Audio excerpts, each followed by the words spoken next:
Have you heard the strange tales of the Whistler?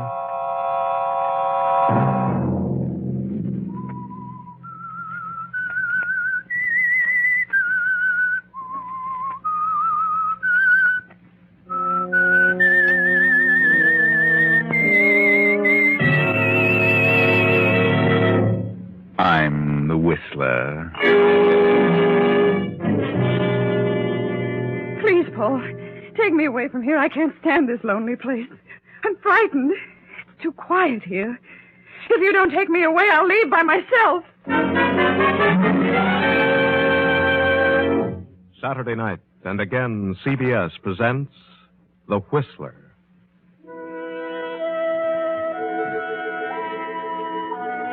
I, the Whistler, know many things, for I walk by night. I know many strange tales, many secrets hidden in the hearts of men and women who've stepped into the shadows.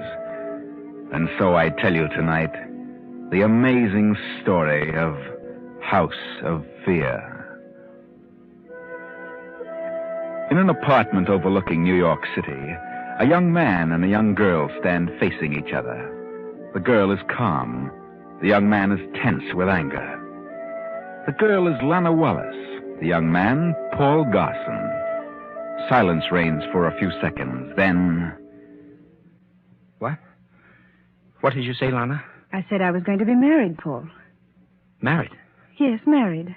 But, Lana, you don't know what you're saying. You're out of your mind. No, Paul, I'm quite sane. I thought you were in love with me. That we were going to be married.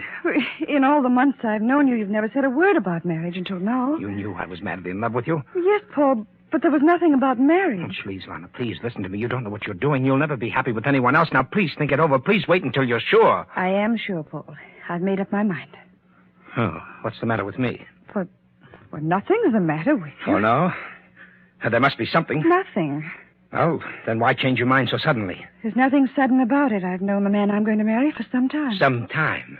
You mean a few days, I suppose. It doesn't matter. It does to me. Who is this man? It doesn't matter. How does it happen you never told me about him? I didn't think it was necessary. Oh, I see. Playing both ends against the middle, eh? You'd better go, Paul. Do you love him? I said you'd better go. Do you love this man, or is it just a matter of... Will you leave? Is it money you're after? Is he some old duck ready to kick off? Please, you're talking nonsense. Who is he? If you insist on knowing, his name is Gregory Hellman. Gregory Hellman? Yes. And who's Gregory Hellman? He's the manufacturer. Oh, some old duck you're taking for a ride. At least he's not as young and stupid as you are. All right. Go ahead and marry him. But I'll tell you this. You'll be bored with him from the day you marry him. That's my business. Oh, what a sap I've been. All this while. What a stupid nitwit. Goodbye, Paul. Yeah. That's the way it goes, I suppose. Well, there's no use crying over spilled milk, is there? No, Paul. Well, so long, Lana. Goodbye, Paul. Oh, I'll run into you one of these days. I'll have one of my shoulders patted especially for you, for crying purposes only. So long, Lana.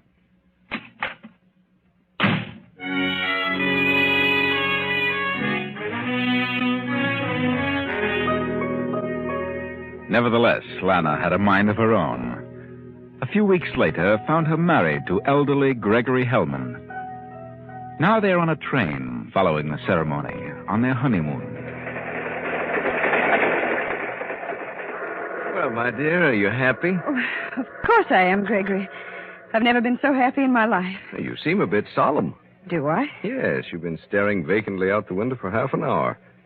What are you thinking about? Nothing. Nothing in particular. Are you wondering if you've done the right thing? Oh, no, Gregory, certainly not. I'm really very happy. It's just that... Just what? Oh, I don't know, but for some reason there's something about a wedding ceremony that makes me sad. Sad? Mm-hmm. I don't know why, but it seems so much like a funeral service. Funeral? Oh, good heavens. I'm sorry, Gregory. I know that's an awful thing to say. Oh, come, Lana. Stop thinking about it. Cheer up. Yes, I must get such a thought out of my mind. I must. Just wait till we get to our honeymoon house. You'll cheer up then. Yes. Did you buy a place? Buy? Oh, no, I wouldn't buy a place way down here. It's too far from New York. You rented it? Yes, took it for a month. What is it, a cottage? Oh, no, it's a villa. Well, what's it like? Well, I've never seen it, but I understand it's on a cliff overlooking the sea. Quite secluded, and About 8 miles from the town. How on earth did you happen to rent a place way down here, a place you'd never seen? Oh, I was looking for an out-of-the-way place, and this agent approached me, and it sounded like the very thing for a quiet honeymoon. No one around, not even servants. No servants? No, and I doubt very much if we'd be able to get any. But we'll get along. In fact, I'd prefer it that way. A villa. Sounds fascinating, doesn't it? That's why I took it. I'm sure you'll like it, Lana. Yes, Gregory. I'm sure I will. You're a darling. You know, I never realized how vacant my life has been the past 10 years. How really lonely I've been since Emma died. No children, no close relations. No relatives, Gregory? No? Oh, I think I have a second cousin somewhere. Well, I'll do my best to make up for those lonely years, Gregory. I'm sure you will, darling. It's strange. Here I am, 50 years old, and all of a sudden I feel like a youngster again. You think I look 50? Certainly not. You're very young looking. Well, I'll keep up with you, even though I am twice your age. I'm not falling apart yet. Of course you're not. You know, I think I'll retire from business. I have plenty now. Why should I go on working like a slave when I can forget everything and enjoy life? Give up your business? Yes. We'll find some nice restful spot somewhere and take it easy from now on. What say? Yes, Gregory. I'd like that. Just the two of us. All right, darling. It's a deal.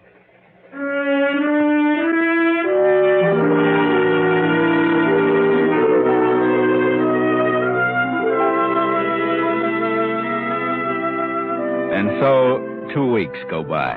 2 lazy weeks. Happy weeks for Gregory. He lolls about the villa, reading and sleeping, having the time of his life. But Lana, being so much younger, is at times somewhat bored. However, she's most tolerant with her elderly husband and does her best to be satisfied with his idea of happiness. Then early one morning, Gregory flies up to New York and returns in the evening. Well, Lana, I'm back. Gregory, so soon? I didn't really expect you this early. No? Well, it's a quick trip by plane. Good weather all the way. How did you find things at the office? Oh, running along as though I'd never left the place. That's good. Well, the business will have to run without me from now on, darling. Without you? That's right. I'm through with it. You mean you're not going back? Nope, I've sold out to another firm. Gregory, you don't mean it. I do mean it. It didn't take an hour. I had several good offers, so I took the best one. Closed the deal, signed the papers, and said goodbye to the whole thing. Well, and what are you going to do now? Oh, I don't know. Take it easy. Travel around as much as we can and look for a place to settle down. Maybe a farm or a ranch.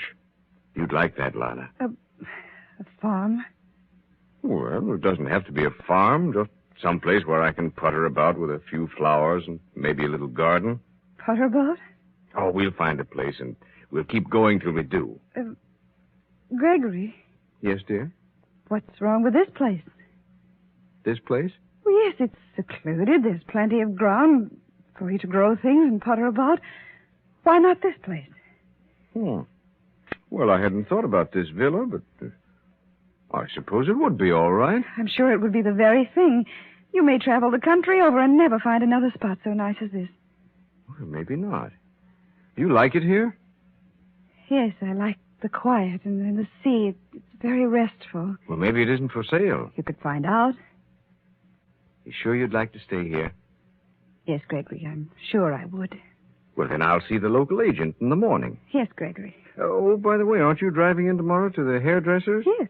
Well, then why don't you see the agent? I? But I wouldn't know how to handle it. Oh, of course you would. If the place is for sale, take an option on it. And perhaps it would be best to lease it for a year with an option to purchase. That's simple enough. I don't know what the place is worth. Well, offer him $75,000. But if it comes to a showdown, I'd be willing to pay $100,000. There's a lot of land here. Very well, I'll talk to him. Who owns the villa? Oh, I don't know. It's part of a huge estate. I don't think anyone lived here very much. You know, at first I was depressed here. There seemed to be something about this villa that made me feel so alone. A sort of melancholy feeling. But it's apparently worn off, and I'd like to own the place. Well, then we will, by all means. What did you tell your associates at the office? Oh, I just said so long that they probably wouldn't see me again for a long time because I was just going to travel around the country for a while. That's good. At least you won't have your mind on business from now on. Nope, nothing but rest and putter about in the sun. Well, dinner's ready, if you are. I'm famished, darling.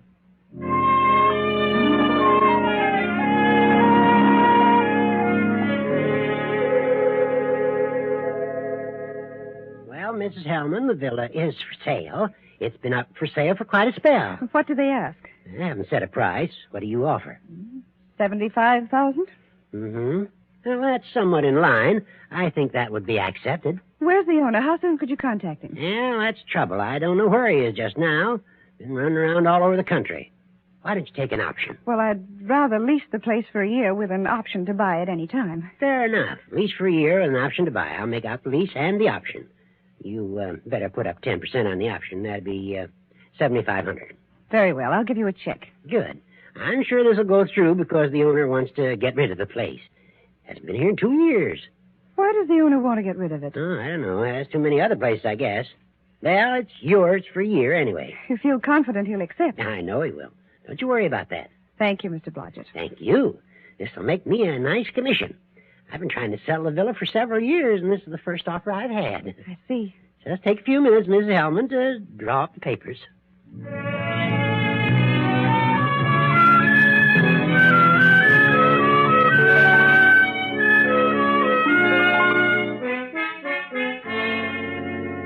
Then 6 months passed by. 6 months during which Lana became more and more bored with her elderly husband and his puttering about in the garden. There were harsh words about it, and so they closed the villa. Gregory left, and Lana took a plane for Mexico City. And there she ran into, of all people, young Paul Garson. Why, Lana, what on earth are you doing in Mexico City? Oh, nothing in particular. Well, I'm certainly glad to see you. Are you, Paul? Yes. And now I guess now is the time to apologize for the way I acted when you ditched me. You don't need to apologize, Paul. I wish I had listened to you. What? Didn't your marriage work out right? No. Oh, what happened? Oh, I just couldn't stand it any longer. I was bored within an inch of my life, so I up and left him. Left him? Well, no, not exactly that. He left me, too. We just left each other. He went away, and I came down here. Well, why down here? To get a divorce. Oh, Lana, a divorce? Did you get it? I did. What happened to your husband?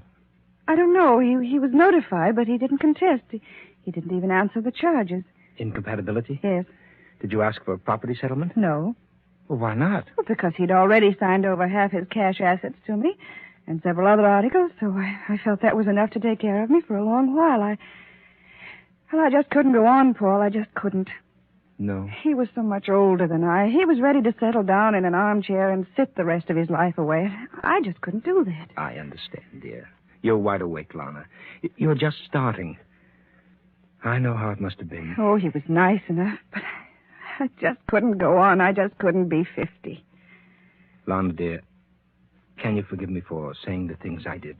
Yes, Paul. I was so much in love with you that, well, I thought I couldn't live without you. But you have, Paul, haven't you? No, Lana. No, I haven't. I've banged around all over this hemisphere since you turned me down, and I haven't been happy one single moment. Haven't you, Paul? No, dear. No, not until this very moment. Oh, I'm sorry. So sorry. I made a big mistake. You did? Yes. I should have married you. Then why didn't you? Well, I'll tell you. This is a confession. As a child, I lived in poverty. Everything I had was a hand-me-down. My father never earned his salt. My mother was always in need, so I made up my mind that love wasn't worth it, that I would sacrifice love for the things I felt I deserved. So you turned me down for this man, Hellman, because he could give you the things you've always wanted. Yes. Well, how did you know that I couldn't have given you those things? How did I know you could? You didn't indicate that. Oh, I took you to cheap little cafes. I was apparently penny pitching, but it wasn't necessary. What? No. Why, every girl I knew was after me for my money. That's why, when I found you, I acted as though I didn't have an extra dollar. I never dreamed it was money you wanted. Oh, I loved you, Paul. I still do. But I made up my mind that I wouldn't marry a poor man. Understand? Yes, Lana, I understand. And I sympathize with you. I see now what it must have meant to you. But I have money, Lana, plenty of money. I admire you for your sacrifice you made. You do understand, really? Yes, I do. You still love me? Yes, Paul.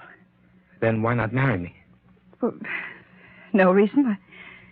I'd love to, if you still want me. Oh, wonderful, darling. We'll be married as soon as possible. We can be married tomorrow. Then tomorrow it is, darling. Yes, Paul. And where shall we go for a honeymoon? Where would you like to go, Lana? Oh, I don't care. Anywhere. I'll leave that up to you. All right, darling. I know just the place. You'll love it. Cuba? No, not Cuba, but quite like it.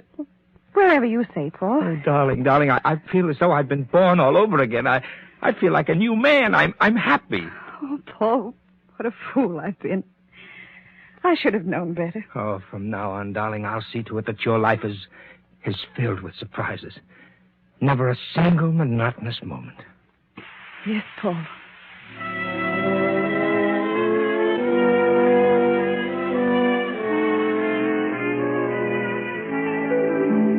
So Paul and Lana are married and set forth on their honeymoon. Paul owns a lovely place by the sea, and there he takes Lana. But from the night they arrive, Lana has been ill. Some strange malady has come upon her. Just what, no one seems to know. A doctor stands beside her bed as Paul slips into the room. How is she, Doctor? Still the same. I haven't the slightest idea what's wrong with her, but I've just given her a sedative. Do you suppose it's the climate? Oh, it could be. Semi-tropical here. Yes. Well, there's nothing more I can do, so I'll run along now. Yes, and thank you, Doctor. Lana. Oh, Paul. Lana, dear, what is it? What's wrong with you? Why don't you tell me? Well, I don't know what it is. I'm just sad. I want to cry all the time. I can't help it. Cry? Yes, ever since I've been here, I've wanted to cry. But why, darling? I don't know, but I can't help it. Don't you like it here? I don't know, Paul. I don't know what it is. I'm afraid.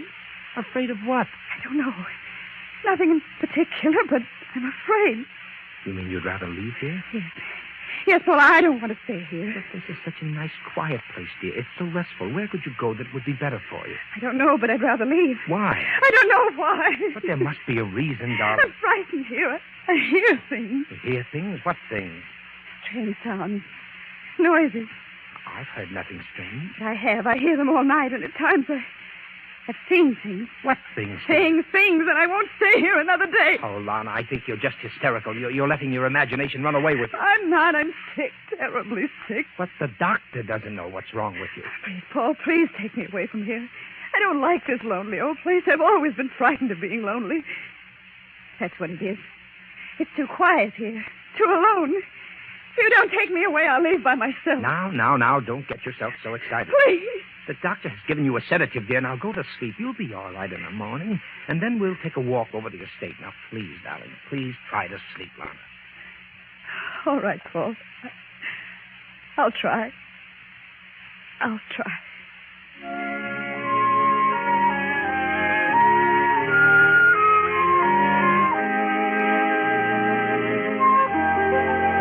Well, Lana, apparently you are allergic to big houses, big, silent houses. You felt somewhat like this once before when you were with Gregory. Remember? That house made you feel sad and melancholy. Now the night has passed, and the morning has come. Paul has a visitor in the library. I've been trying for many months to get in touch with you, Mr. Garson. I heard you left the States. Yes, I was in Mexico City. I was surprised to learn you were back here. Oh? Why surprised? Well, although no one's been living here for several months, a party holds a lease on the place. Oh? I didn't know that. Yep, they took an option to buy it. They did? Yes, sir. So you can see that you're sort of trespassing. Oh. Well, no one is being inconvenienced. Not exactly. What did the party offer for the place? $75,000. Well, that's fair enough, but I don't want to sell. What? No, I've changed my mind. I want to keep the place. Keep it. But, Mr. Garson, I've practically made the deal. Well, you can call it off. Oh, did the party make a deposit? Yes. Then return the deposit with my apologies. But I've worked hard for 2 years and more trying to sell this place. and now you back down on it. Well, what would your commission have been? Well, $3,750. Very well, I'll give you the $3,750, but call off the deal. I prefer to retain ownership. Yes, of course. Thank you very much, Mr. Garson. That's mighty kind of you. Paul. Yes, dear. Paul, what is that hammering? Is that noise? Hammering, my dear? Why, that's the workman. Workman? Yes, I'm having the place completely renovated, darling. From the garret to the cellar and all for you. Oh, you'll love it when it's finished. I see. You should be in bed, darling. Well, yes, Paul. Well, the hammering made me so nervous. I wondered what it was. I'll run along. Sorry to disturb you. Well, Mr. Blodgett, I think that you'd better... Mr. Blodgett. What? Well, what's wrong with you, sir? You're as white as a sheet, man. Are you ill? Who is that woman? Why, that's my wife.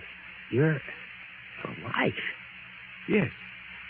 Well, how long have you known her? Oh, for a long time. Several years now. I see. What are you trying to say? Mr. Garson, I don't understand it. But that is the woman who wants to buy this house. What? Do you know what you're talking about? She's the one who took the lease and an option to buy. Oh, you must be out of your head. My wife. That woman lived here for 7 months with her husband. With her lived here? Yes, sir. And they closed the place up, and she come to me and said they were leaving for a while, but to go ahead with the deal. Are you sure? Yes. What was the woman's name? Mrs. Gregory Hellman. I see. Well, you'd better run along now, Mr. Blodgett. I'll see you in a day or so. Oh, yes. Yes, sir, of course. Good day, sir. Yes, good day, Mr. Blodgett.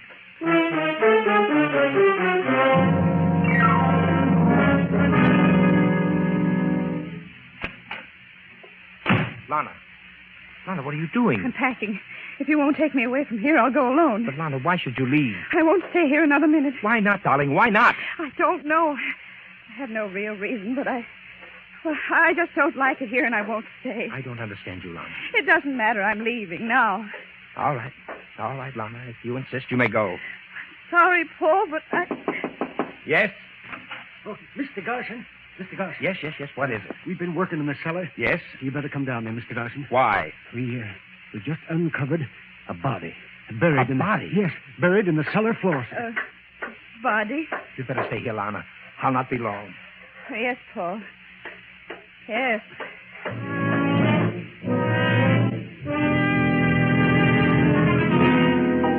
Paul accompanies the workmen to the cellar, examines the body buried in the dirt floor, calls the police, and several hours later is talking with a detective in the living room. Well, there's no doubt about it. It's the body of Gregory Hellman. Oh, no. What do you mean, no? Why, it can't be. How could it be? Mr. Blodgett, you were the agent for this estate. Did you ever rent this house to Mr. Hellman? Why, Go ahead, Blodgett. Go ahead. Tell the truth. no, I didn't. I never saw Mr. Hellman. The house was rented by another agent in New York, but it was rented to Gregory Hellman. You never saw Mr. Hellman? No. But, But what? Go ahead, Blodgett. I knew Mrs. Hellman. Mrs. Hellman. And where is she? That woman is Mrs. Hellman. This woman. But I thought she was Mrs. Garson. She used to be Mrs. Hellman. She came to me and wanted to buy the place. Took a year's lease with an option to buy and made a substantial deposit. That right? Yes, that's true. I did. I was Mrs. Hellman, but I was divorced in Mexico. Divorced? Why did you get a divorce? Because Mr. Hellman and I decided to separate. We couldn't get along together. He said he was going to New York. I left first and went to Mexico. Are you sure you left here first? What? Yes, of course I'm sure. Why did you try to buy the place? Well, because my husband, Mr. Hellman, asked me to. Why didn't he attend to it? Well, I don't know. He asked me to see to it. Did you get part of the estate through this Mexican divorce? No, Mr. Hellman had given me considerable cash and property before that. Are you telling the truth, Lana? Are you? Yes. I don't believe you. From the day you arrived here, you wanted to leave. You became ill. You said the place depressed you, frightened you. Paul. Now I know why. Why you were so upset. Why you wanted to get away. Because of what was buried in the cellar. No, Paul, no. You told me yourself that you were bored, that you couldn't stand him any longer. Then you went to Mexico. He was dead when you divorced him. No wonder he couldn't contest the case. Paul, please listen. I don't know who killed him. What did you say? I don't know who did it. Then you admit he was murdered. Well, I didn't say that. You know he was murdered. You just admitted that. Yes. Yes, but I didn't do it. I didn't. Well, lady, you might as well tell the rest of it. Yes. Yes, but I found him dead in his room. In his room? Then who buried him in the cellar? I did. You did. Why?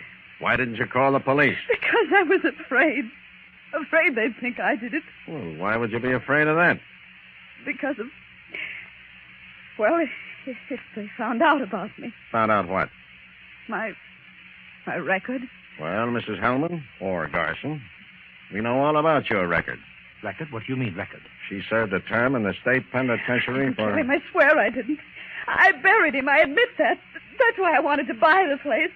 But I didn't kill him, I didn't. I think you did. That's why you wanted to leave here. Oh, please believe me. I wanted to buy the place so no one would ever come here.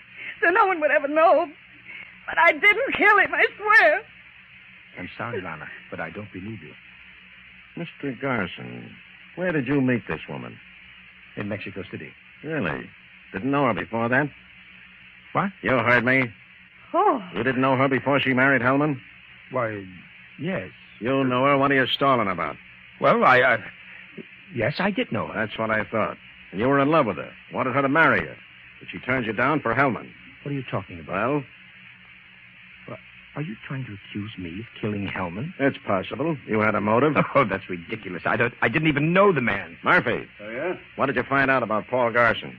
Well, his financial affairs weren't in any too good a condition. He's been trying to dispose of a lot of white elephants like this villa. I see. Well, do you know what I think, Mr. Garson? I think you and Miss Lana Wallace know what this is all about. I think you're in this together. So I'm going to take you down and book you both on a charge of murder.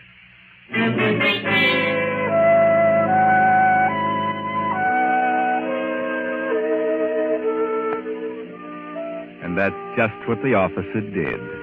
Booked Lana and Paul on a charge of murder. And the case came up for trial.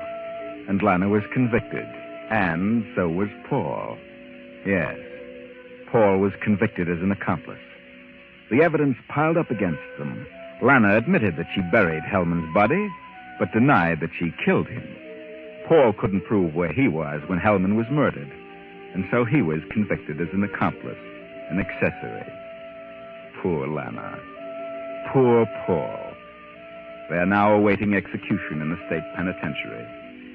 But don't feel too badly about them, because I know the truth. I know what really happened. When Paul learned that Lana was marrying Hellman, he arranged for an agent to contact him and offer his villa for a honeymoon house. Paul himself killed Hellman, hoping to have the blame placed on Lana.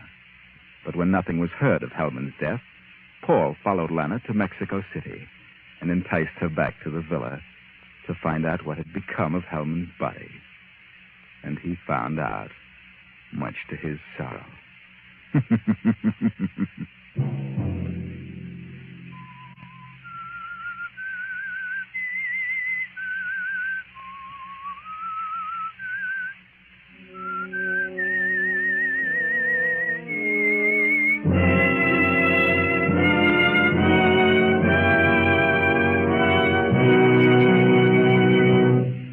CBS has presented The Whistler.